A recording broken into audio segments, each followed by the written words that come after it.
Selamat malam Bapak, Ibu, dan Saudara yang terkasih di dalam Tuhan Yesus Kristus. Selamat berjumpa kembali di dalam acara Renungan Malam setiap hari. Hari ini Selasa tanggal 21 September 2021. Namun sebelumnya marilah kita menghadap Tuhan di dalam doa.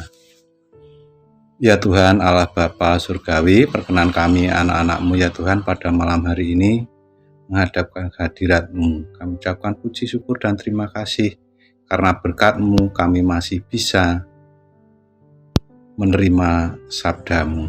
Tuhan, buka hati kami sehingga kami mengerti apa yang menjadi sabda-Mu dan bisa melaksanakan di dalam kehidupan kami sehari-hari.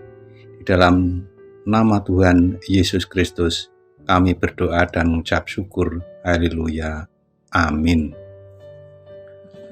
Bacaan pada malam hari ini saya ambil dari Yakobus 5 ayat 1 sampai 6 yang demikian. Jadi sekarang hai kamu orang-orang kaya, menangislah dan merataplah atas sengsara yang akan menimpa kamu. Kekayaanmu sudah busuk dan pakaianmu telah dimakan ngengat. Emas dan perakmu sudah berkarat dan karatnya akan menjadi kesaksian terhadap kamu dan akan memakan dagingmu seperti api. Kamu telah mengumpulkan harta pada hari-hari yang sedang berakhir. Sesungguhnya telah terdengar teriakan besar karena upah yang kamu tahan dari buruh yang telah menuai hasil ladangmu dan telah sampai ke telinga Tuhan semesta alam keluhan mereka yang menyabit panenmu. Dalam kemewahan kamu telah hidup dan berfoya-foya di bumi. Kamu telah memuaskan hatimu sama seperti pada hari penyembelihan. Kamu telah menghukum bahkan membunuh orang yang benar dan ia tidak dapat melawan kamu. Yang berbahagia ialah yang mendengarkan firman Tuhan, merasakan dan bisa mengerti, selanjutnya bisa melaksanakan di dalam kehidupan sehari-hari. Bapak, Ibu, dan saudara yang terkasih, mungkin Bapak akan bertanya, apakah kita tidak boleh kaya? Kalau kita melihat perikop ini, karena dalam perikop ini adalah judulnya peringatan kepada orang kaya, dan tema besar pada malam hari ini adalah bersyukur dan bermazmur. Kalau kita melihat atau bahkan merasakan dari firman Tuhan, dari bacaan pada malam hari ini, seolah-olah kita tidak boleh kaya, bahkan orang kaya itu nantinya tidak akan masuk surga. Benarkah demikian? Menurut saya itu adalah tidak benar. Justru kita harus kaya. Tetapi kekayaan kita ini mestinya kekayaan yang sesuai dengan kehendak Tuhan di dalam perolehan, khususnya kekayaan duniawi. Harta yang kita miliki, kita dapat sesuai dengan kehendak Tuhan. Dalam bacaan ini jelas sekali orang kaya akan menangis dan meratap atas sengsara yang akan menimpa mereka. Tetapi kalau kita melihat bacaan secara utuh, orang kaya ini saat masih hidup kekayaannya, dia menindas orang lain untuk mengumpulkan kekayaan untuk dirinya sendiri. Bahkan upah orang yang sudah bekerja pada mereka ditahan tidak diberikan kepada mereka yang sudah bekerja memanen hasil ladang bagi si kaya ini. Mestinya kekayaan itu juga harus bisa dirasakan oleh orang lain, walaupun mungkin kekayaan itu tidak sama.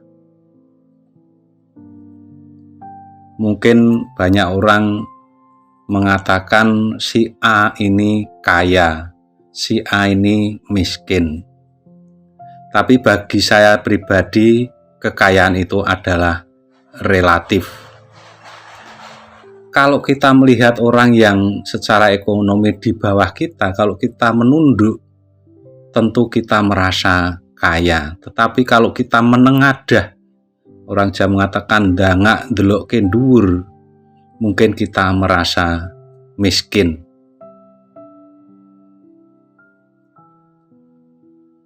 Sekali lagi, kekayaan harus didapat sesuai dengan kehendak Tuhan, tidak menyengsarakan orang lain. Kita harus kaya, karena apa? Kalau kaya, apalagi kaya harta, karena kekayaan itu menurut saya tidak hanya kaya harta saja, tapi kaya akan pengalaman, kaya dengan iman, dan kaya hal-hal yang lain. Dengan kekayaan yang kita miliki, kita bisa menolong orang lain. Nah, apakah kalau kita miskin tidak bisa menolong orang lain? Tentu saja bisa. Dengan keterbatasan, kita bisa menolong orang lain yang membutuhkan. Kalau kita tidak kaya harta, kita mungkin kaya iman atau kita kaya dengan kekuatan. Sehingga kita akan bisa menolong orang lain dengan kekayaan kita. Kita menolong orang lain melalui iman kita, dengan kita menghibur bagi orang lain yang mungkin sedang kesusahan dan membutuhkan pertolongan orang lain. Ibaratnya kita cepat kaki ringan tangan untuk menolong orang lain.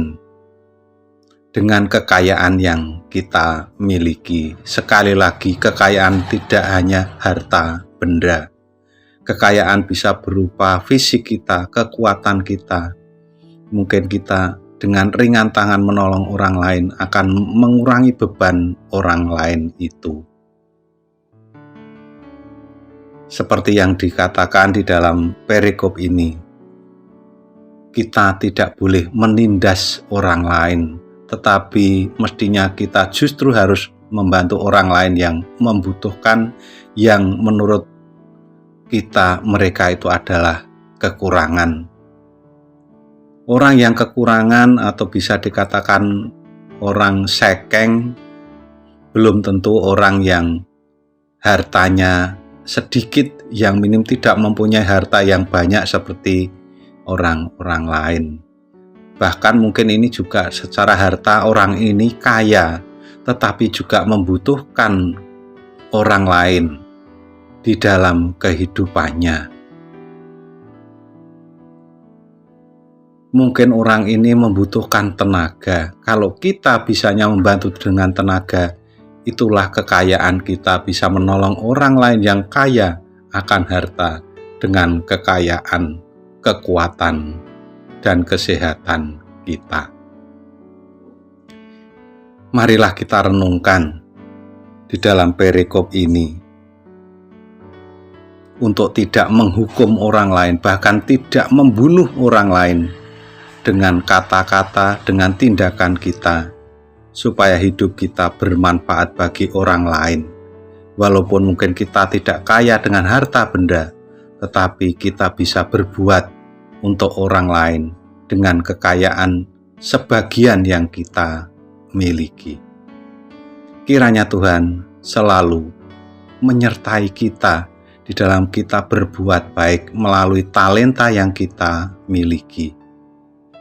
Karena banyak sekali orang yang kaya harta benda tetapi tidak peduli kepada orang lain. Tetapi juga tidak sedikit orang kaya yang juga peduli kepada orang lain. Kita bisa melihat kehidupan tetangga kita, kehidupan di tempat kerja kita. Kita bisa melihat siapa yang sering membantu orang lain, tetapi kita tidak perlu mengadili orang lain yang tidak mau membantu orang lain. Kita cukup mendoakan semoga hatinya terbuka untuk membantu orang lain. Kita sebagai makhluk sosial saling membutuhkan antara satu dengan yang lain. Kiranya Tuhan memberkati kita di dalam kita melakukan pelayanan melalui kekayaan yang kita miliki. Amin. Mari kita berdoa. Kembali kami menghadap kehadirat-Mu ya Tuhan, kami mengucapkan puji syukur dan terima kasih karena berkat-Mu.